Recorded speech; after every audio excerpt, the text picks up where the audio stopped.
Hello mga langga! Andito po ako ngayon sa palengke again kasi namili uli ako ng aking lulutuin.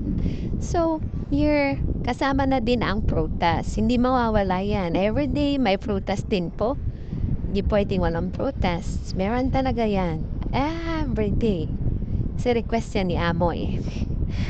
Basta request ng amo, gagawin talaga yan. Char.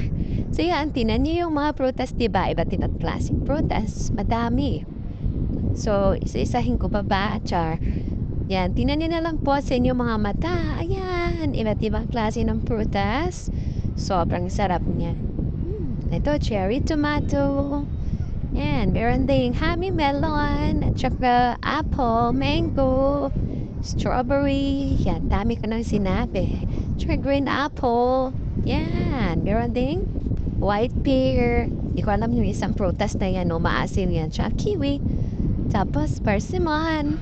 Siyempre yung suha. Pomelo. Yan. Wala yan. Dami-dami. Dami ko. Ano po yung gusto nyo? Yan na po yung bilhin nyo. Ako, bumili ako ng pear at saka grapes. Mga langga. Kasi gusto nila yan eh. Grapes. Yes. Tsaka ito, tangerine. Kiat-kiat sa Tagalog. Yan. Makulay, masyado. Diba, ang ganda. Oo, meron dyan. Meron din dito. Ano nga ito pangalan nito? Kalimutan ko na. And then, eto may mansanas uli at saka pear. Masarap tong pear na to. Itong green na to. Masarap yan. Matamis. Super crunchy, guys.